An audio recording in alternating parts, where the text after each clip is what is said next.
the other thing about Indian people too, man, it's like when he talks about community, there's something about money. What's interesting is if you have money, everyone's calling you, bro. You know, we used to have people come over, and I'm sure us and Knuckle had the same thing, coming over just being like, hey, I want to start this new business. You got 10 grand, you got 15 grand. And it's just like, right. And it's like, oh yeah, of course we do. And I'm thinking, man, we must be rich, And then my mom argues with my dad, like, hey, we work hard for this, and many times you don't get paid. And it's a very close family member, but you just, you take the loss and you keep going. You just made me realize, right? Patels are perhaps the best evidence of socialism working.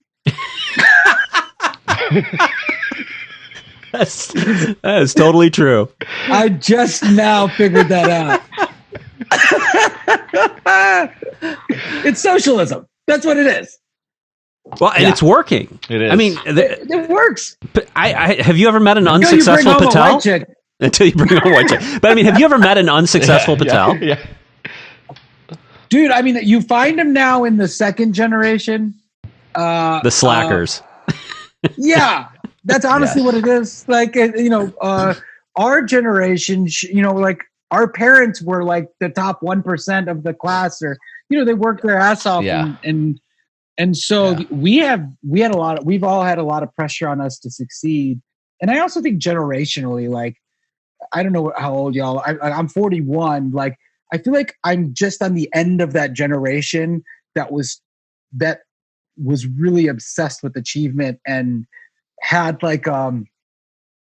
was taught that from a masculinity perspective, I think, and I'm not saying this is a healthy thing, but I think part of what we were taught in terms of what it means to be a man, like strength and admiration can be gained from being a grinder and work.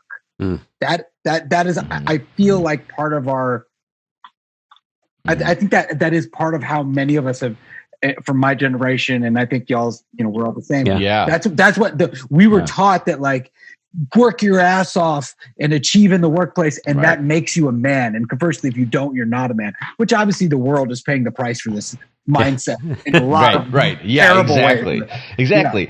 But you know what, man? I think in the new generation that's changing, and which is great, because I think now a lot of them are doing what I think that you have clearly been doing, and what Chris and I try to do, which is we just try to do cool shit. Like, it's not about the money that we make; it's about how do we make it. It's like, are we doing things that give us these exciting feelings and feelings like we're doing good stuff? And I think it's so great that the second generation now can't, the first generation, our parents worked so hard, right? Like, compared to how hard we work and the stress, it's not even close, right? Apples and oranges.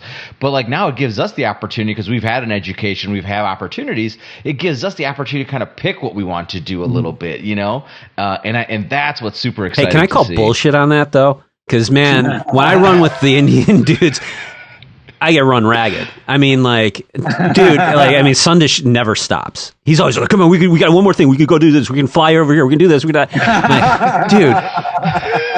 can I have a break, man? I'm a little tired. And like, and the guys in the valley that we meet, they're like, freaking stop, man. So I don't think you've made it quite as far as you say. But you know what? But you know what it is, though, man. It's not. We work hard because it is. Well, I think you have more opportunity now. I think that's the difference. There's more opportunity for your generation. Absolutely. Yeah, absolutely. But I think I've had this going through like my midlife crisis kind of a thing. It's been like, all right, so my parents wanted me to marry an Indian girl, Patel, check, have kids, check, have a good job, check, then why am I not happy, And I think that's when I started to be like, okay, it's not the paycheck that excites me. It's this other thing. And I'm just so thankful to my parents, because without them going through all of that, now me and my spoiled kids can actually have a different experience of America, right? We're living the American dream, man. We are, I'm very curious to see what that new experience of America is going to be, because I feel like the concept of being a citizen of a country is going to dilute significantly in the next 20 years in terms of it being a core part of our identity. I think right now, what it means to be an American is a very strong thing, and it's very specific. And there's a lot about that that's insanely positive, and right now there's a lot about that that's insanely negative as well. But it feels like perhaps this is the point of inference that where we see like globalization really accelerate on a cultural level.